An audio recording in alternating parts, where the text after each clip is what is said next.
ये कहानी है कुछ ऐसे लोगों की जो 72 दिनों तक एक पहाड़ की चोटी पर फंसे रहे, पर फिर उनके साथ कुछ ऐसा हुआ जिसकी किसी ने बिल्कुल भी उम्मीद नहीं की थी। ये कहानी शुरू होती है 13 अक्टूबर 1972 से, जब एक रग्बी टीम अपना फाइनल मैच खेलने के लिए चिले जा रही थी। ये सभी काफी खुश थे क्योंकि इनमें से कई लोग पहली बार अपनी कंट्री से बाहर जा रहे थे। कुछ खिलाड़ियों के साथ उनके फैमिली मेंबर भी थे जो उन्हें सपोर्ट करने के लिए उनके साथ चिले जा रहे थे। जल्द ही प्लेन टेक ऑफ हो गया और एंडेस माउंटेन से होकर चिले की तरफ बढ़ने लगा। अब कुछ मिनटों तक तो सब कुछ ठीक चल रहा था, पर तभी अचानक से प्लेन में हल्की फुल्की कंपन महसूस होने लगी। अंदर बैठे एक पैसेंजर ने बताया कि जब कोई प्लेन पहाड़ों के ऊपर से गुजरता है तो प्लेन में टर्बुलेंस होता है, लेकिन जैसे जैसे ये प्लेन आगे बढ़ रहा था इसका टर्बुलेंस भी बढ़ता जा रहा था। हालत इतनी खराब थी कि प्लेन के अंदर मौजूद सारा सामान इधर उधर बिखरने लगा। पायलट्स इस प्लेन को संभालने की कोशिश कर रहे थे, पर इससे पहले कि वो कुछ कर पाते ये प्लेन एक पहाड़ से टकराता है और दो हिस्सों में अलग हो जाता है। एक खिलाड़ी तो प्लेन के पिछले पार्ट के साथ ही उड़ जाता है, जबकि प्लेन का अगला हिस्सा बर्फ की एक बड़ी सी चट्टान से जा टकराता है। ये टकराव इतना तेज था कि प्लेन की सभी सीट्स एक दूसरे के ऊपर चढ़ गईं और कई लोग तो इसमें कुचलकर मारे गए। अब जो लोग इस दुर्घटना से बच गए थे उन्होंने खुद को संभाला और प्लेन में मौजूद बाकी लोगों की मदद की। कुछ लोग फौरन पायलट्स के पास पहुंचे और उन्हें बाहर निकालने की कोशिश की, लेकिन इस दौरान ये दोनों पायलट्स भी मारे गए। ये प्लेन खून से सन चुका था और चारों तरफ लाशें बिखरी हुई थीं। इस प्लेन में कुल 45 लोग ट्रैवल कर रहे थे, लेकिन इस क्रैश के बाद 18 लोगों की जान चली गई। अब चूंकि ये प्लेन शाम को उड़ा था, इसलिए थोड़ी देर में ही रात हो गई और बाहर का टेम्परेचर तेजी से गिरने लगा। अब ठंड से बचने के लिए ये सभी लोग एक दूसरे से लिपट कर बैठ गए और डेड बॉडीज को यूज करके प्लेन के सभी होल्स को ब्लॉक कर दिया ताकि बाहर की ठंडी हवा अंदर ना आ सके। इन सभी की हालत काफी खराब थी और ये अभी भी काफी गहरे सदमे में थे। खैर, जैसे तैसे करके इन लोगों ने रात गुजारी और जब सुबह धूप निकली तो इन सभी की जान में जान आई। जब ये प्लेन से बाहर आए तो इन्हें चारों तरफ बर्फ की सफेद चादर दिखाई दी और आसपास ना तो कोई घर था, ना ही कोई जानवर और ना ही कोई पेड़ पौधे। अब सबसे पहले इन लोगों ने प्लेन की सीट्स को बाहर निकाला ताकि प्लेन के अंदर सभी के सोने की जगह बन सके। इसके बाद उन्होंने जख्मी लोगों को धूप में लिटाया और बर्फ को पिघलाकर पानी बनाया। इसके बाद इन्होंने सभी के सामान की जांच करी और कोई काम की चीज मिलने पर उसे एक अलग सूटकेस में रखते गए। अब जो लोग इस दुर्घटना में मारे गए थे उनकी बॉडीज को प्लेन से दूर लाया गया और उन्हें बर्फ से ढक दिया गया ताकि उन्हें सड़ने से बचाया जा सके, और जब यहाँ मदद पहुंचे तो वो इन बॉडीज को साथ ले जा सके। जब चीजें थोड़ी सुलझ गईं तो इन लोगों ने थोड़ा आराम किया और थोड़ा सा खाना खाया। हालांकि ये सभी जानते थे कि ये खाना उन्हें तब तक चलाना होगा जब तक उनके पास कोई मदद न पहुंचे। अभी ये बातें चली रही होती हैं कि तभी इनके ऊपर से एक प्लेन गुजरता है और ये सभी जोर जोर से चिल्लाकर अपनी मौजूदगी बयां करते हैं, लेकिन इसका कोई फायदा नहीं होता क्योंकि वो प्लेन काफी ऊंचाई पर था। कुछ घंटों में रात हो गई और ये सभी एक्स्ट्रा कपड़े पहनकर प्लेन के अंदर छुप गए और अंदर मौजूद लगेज का इस्तेमाल करके प्लेन के सभी होल्स को बंद कर दिया। ये रात भी गुजर गई और अगली सुबह नैंडो नाम के एक आदमी को होश आया जो प्लेन क्रैश के बाद से ही बेहोश पड़ा था। नैंडो की हालत इतनी खराब थी कि वो अपने पैरों पर खड़े होने लायक भी नहीं था, लेकिन इसके बावजूद वो अपनी बहन के पास गया और उसे गले से लगा लिया। जब नैंडो ने अपनी माँ के बारे में पूछा तो उसे बताया गया कि उसकी माँ मर चुकी है। ये सुनकर उसे काफी दुख हुआ और वो अपने पिता के बारे में सोचने लगा जो घर पर बिल्कुल अकेले थे। इधर बाकी लोगों ने दोबारा से बर्फ पिघलाई और थोड़ा पानी इकट्ठा किया। उन्होंने जमीन पर एक्स का साइन भी बनाया ताकि कोई उसे देख सके और इनकी मदद के लिए आ सके। तभी एक और प्लेन इनके ऊपर से गुजरा और इन लोगों ने शीशे चमकाकर उसका ध्यान खींचने की कोशिश की, लेकिन ये प्लेन भी यहाँ से चला गया। इन लोगों को लग रहा था कि शायद उस प्लेन ने इन्हें देख लिया है और अब बहुत जल्द इन तक मदद पहुंच जाएगी, लेकिन एक रात और गुजर गई और कोई इन्हें बचाने नहीं आया। इसके बाद इस ग्रुप ने डिस्कस किया कि वो इस बंजर इलाके में अपनी जान कैसे बचा सकते हैं। तभी इन्हें ख्याल आया कि प्लेन के पिछले हिस्से में कुछ बैटरीज पड़ी थी और अगर वो उन बैटरीज को ले आए तो उसकी मदद से वो प्लेन के रेडियो को चला सकते हैं और बाहरी दुनिया से संपर्क बना सकते हैं। अब सभी को यह आइडिया पसंद आया और उन्होंने इस काम को अंजाम देने का फैसला किया। इसके बाद इन्होंने लेदर और कांच का इस्तेमाल करके कुछ गॉगल्स बनाए और ग्रुप के 4 लोग उन बैटरीज को लाने चले गए।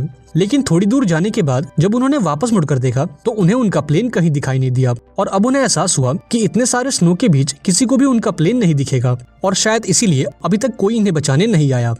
अब ये लोग आगे बढ़ते कि तभी वहाँ मौजूद बर्फ खिसकने लगी और ये देखकर इन लोगों ने वापस मुड़ने का फैसला किया। ऐसे ही कुछ दिन बीत गए और एक हफ्ते बाद प्लेन में मौजूद सारा खाना खत्म हो गया। अब ये इलाका बर्फ से ढका हुआ था और आसपास ना तो कोई जानवर था और ना ही कोई पेड़ पौधे। अब भूख से मजबूर इन लोगों ने पत्थर पर जमी काई को खाने का फैसला किया, लेकिन उसका स्वाद। यहाँ नैंडो ने कहा कि अगर उसे मरे हुए लोगों की बॉडीज भी खानी पड़े तो वो खुद को जिंदा रखने के लिए ये भी करेगा। जल्द ही इन सभी के बीच बहस होने लगी कि इन्हें मरे हुए लोगों को खा लेना चाहिए या फिर खुद भूख से मर जाना चाहिए।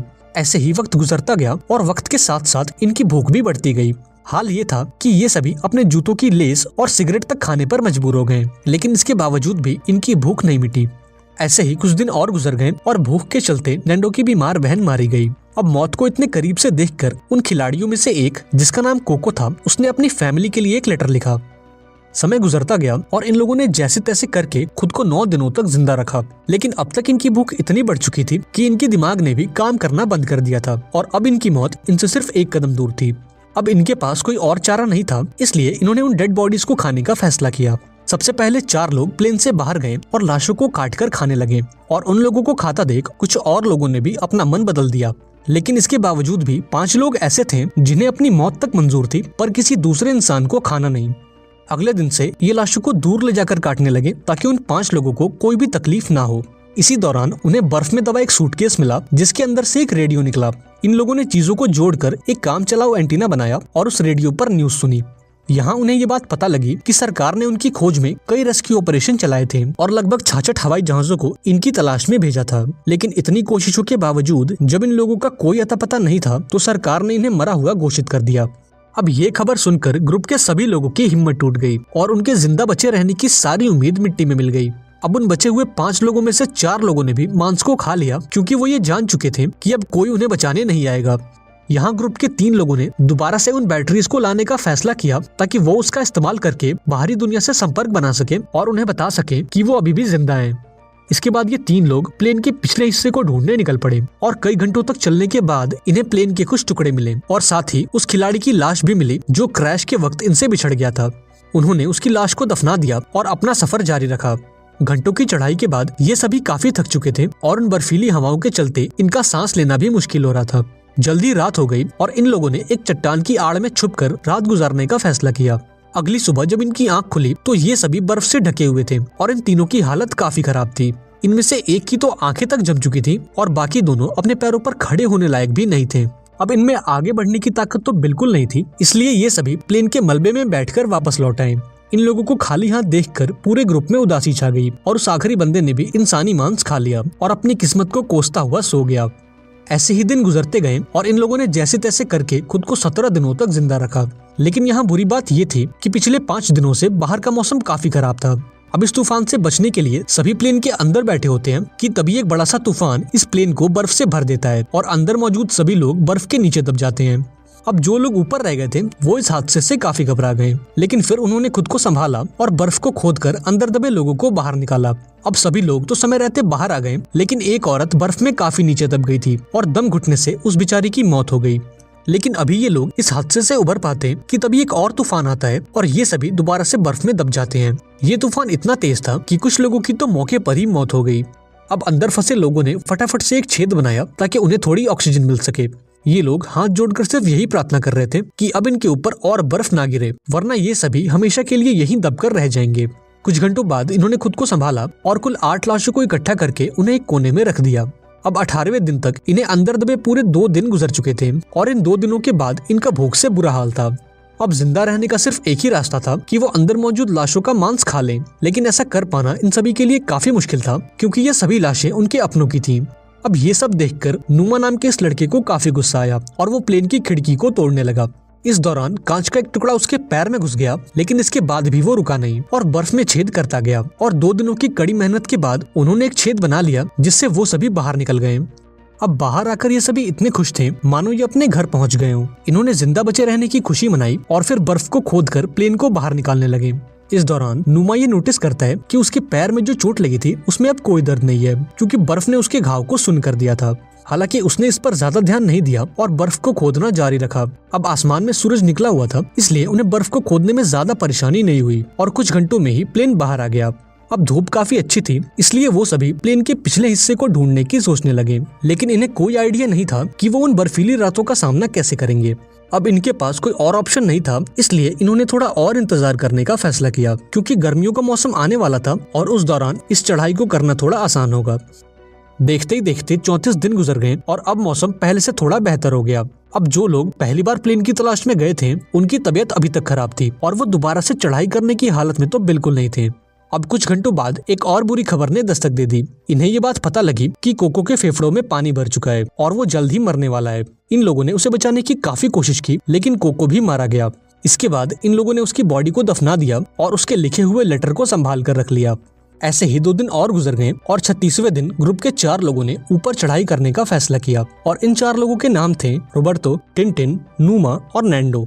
इन लोगों ने ढेर सारे कपड़े पहने और प्लेन की तलाश में निकल पड़े, लेकिन कई घंटों तक चलने के बाद भी उन्हें उनका प्लेन कहीं दिखाई नहीं दिया। तभी नूमा की तबीयत थोड़ी बिगड़ने लगी और वो चक्कर खाकर गिर गया। यहाँ बाकी लोगों ने देखा कि उसके पैर की चोट में इन्फेक्शन फैल चुका था। उन्होंने नूमा को वापस चलने को कहा, लेकिन उसने मना कर दिया। उसने अकेले ही नीचे जाने का फैसला किया और बाकी लोगों से आगे बढ़ने को कहा। अब नूमा प्लेन के पास तो लौट आया, लेकिन उसकी हालत इतनी खराब थी कि वो यहाँ पहुँचते ही बेहोश हो गया। थोड़ी देर बाद जब उसे होश आया तो उसने देखा कि उसके साथी प्लेन से बर्फ हटाने की कोशिश कर रहे थे। वो उनकी मदद करना चाहता था, लेकिन कमजोरी के मारे वो हिल तक नहीं पा रहा था। अब अगले दिन वो 3 लोग भी लौट आए और अच्छी खबर ये थी कि उन्हें प्लेन का पिछला हिस्सा मिल गया था। इन लोगों को बैटरीज के अलावा और भी बहुत कुछ मिला, जैसे कि ढेर सारे कपड़े, रम की बॉटल्स और सिगरेट के पैकेट्स भी। इन्होंने बैटरीज को प्लेन के रेडियो में डाला और बाहरी दुनिया से संपर्क बनाने की कोशिश की, लेकिन इन्हें सामने से कोई भी रिस्पॉन्स नहीं मिला और अब इनकी आखिरी उम्मीद भी मिट्टी में मिल गई। इधर नूमा की तबीयत भी बिगड़ती जा रही थी और अब उसका इन्फेक्शन पूरी बॉडी में फैल चुका था। प्लेन से मिला खाना भी अब खत्म हो गया, इसलिए ये सभी दोबारा से इंसानी मांस खाने लगे। इधर नूमा ने खाना पीना बंद कर दिया ताकि बाकी लोगों के लिए ज्यादा खाना बचे, क्योंकि वो ये जान चुका था कि अब उसकी जान नहीं बचेगी। अब ग्रुप के कुछ लोग एक बार फिर प्लेन के पिछले हिस्से तक गए, इस उम्मीद में कि उन्हें कुछ काम लायक मिल सके। इस बार इनकी किस्मत ने साथ दिया और इन्हें एक वाटरप्रूफ कपड़ा मिला, जिसे आपस में जोड़कर इन्होंने एक स्लीपिंग बैग बनाया। इसके बाद उन्होंने रेडियो पर खबर सुनी कि क्रैश को 58 दिन गुजर जाने के बाद अब सरकार उन्हें ढूंढने के लिए एक आखिरी मिशन चलाएगी।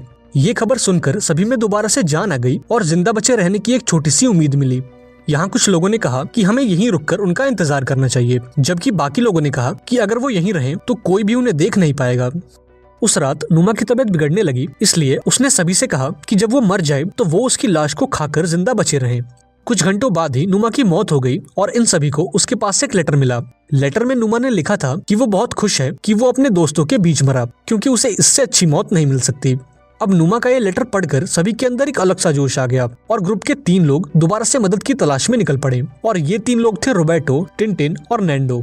एक नया स्लीपिंग बैग और ढेर सारा खाना लेकर उन्होंने अपनी चढ़ाई शुरू की। इस बार इन तीनों ने ठान लिया था कि वो हर हाल में इन पहाड़ों को पार करेंगे और चिले तक पहुंचकर सभी के लिए मदद बुलाएंगे। ये तीनों बिना रुके चढ़ाई करते रहे और जब रात हुई तो वो उस स्लीपिंग बैग के अंदर सो गए। अगली सुबह इन्होंने फिर से अपनी चढ़ाई शुरू कर दी और पहाड़ की चोटी तक पहुंच गए, लेकिन ऊपर का नजारा देखकर मानो इनकी हिम्मत सी टूट गई। इनके सामने पहाड़ी पहाड़ थे और इसका मतलब इन्हें अभी काफी लंबा रास्ता तय करना था। इनके मन में ख्याल आया कि वो सभी वापस मुड़ जाएं, क्योंकि इस सफर को पूरा करने के लिए उनके पास पर्याप्त खाना नहीं था। यहाँ टिनटिन ने अपना खाना इन दोनों को दे दिया और खुद वापस लौट गया ताकि ये दोनों इस सफर को पूरा कर सकें। हालांकि ये सफर काफी लंबा और चुनौतियों से भरा हुआ था, लेकिन फिर भी इन दोनों ने हार नहीं मानी और आगे बढ़ते रहे और आखिर 10 दिनों तक लगातार चलने के बाद इन दोनों की मेहनत रंग लाई। ये दोनों एक ऐसे इलाके में पहुंचे जहाँ ऊपर के मुकाबले बर्फ काफी कम थी। इन दोनों को एक साफ पानी की नदी भी मिली, जहाँ रुककर इन्होंने ढेर सारा पानी पिया और तभी कुछ ऐसा हुआ जिसकी किसी ने उम्मीद नहीं की थी। इन्हें घोड़े पे सवार एक आदमी दिखा जो नदी के उस पार खड़ा था। इस आदमी को देखकर इनकी खुशी का तो ठिकाना नहीं था। इन लोगों ने जोर जोर से चिल्लाकर उस आदमी से मदद मांगी, लेकिन बहते पानी के शोर में वो आदमी कुछ सुन नहीं पा रहा था। इसलिए उसने एक पेपर और पेंसिल नदी के इस पार फेंका और इन दोनों ने उस कागज पर अपनी सारी कहानी लिख दी। इसके बाद ये आदमी उस कागज को लेकर सरकारी अफसरों के पास पहुंचा और खबर मिलते ही सरकार ने उन सभी लोगों को बचाने का मिशन चालू कर दिया। ये आदमी रोबर्टो और नैंडो को अपने घर ले आया, जहां उन्होंने भरपेट खाना खाया। अब ये खबर पूरे शहर में आग की तरह फैल गई और बहुत जल्द यहाँ रिपोर्टर्स का मेला लग गया। अब ऊपर फंसे लोगों ने भी ये खबर सुन ली और सभी खुशी के मारे उछलने लगे। इसके बाद उन्होंने अपने हाथ मुंह धोए और अपना अपना सामान पैक कर लिया। जल्दी रेस्क्यू टीम रोबर्टो और नैंडो को लेकर इस लोकेशन पर पहुंची और प्लेन क्रैश के 72 दिनों बाद आखिरकार इन लोगों को बचा लिया गया।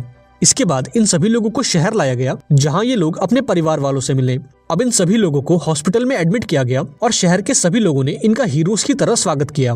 यहाँ इन सभी ने एक दूसरे की नहाने में मदद करी और फिर इन लोगों को अलग अलग बिस्तर दिए गए। लेकिन उस रात भी ये सभी एक दूसरे के साथ सोए, क्योंकि उस हादसे के बाद ये सभी काफी गहरे सदमे में थे।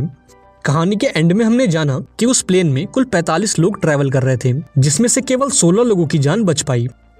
आई होप आपको ये कहानी पसंद आई होगी। वीडियो अच्छी लगी हो तो इसे एक लाइक जरूर कर देना और चैनल को भी सब्सक्राइब कर लेना। मिलते हैं अगली वीडियो में, पर तब तक के लिए be safe and keep chilling.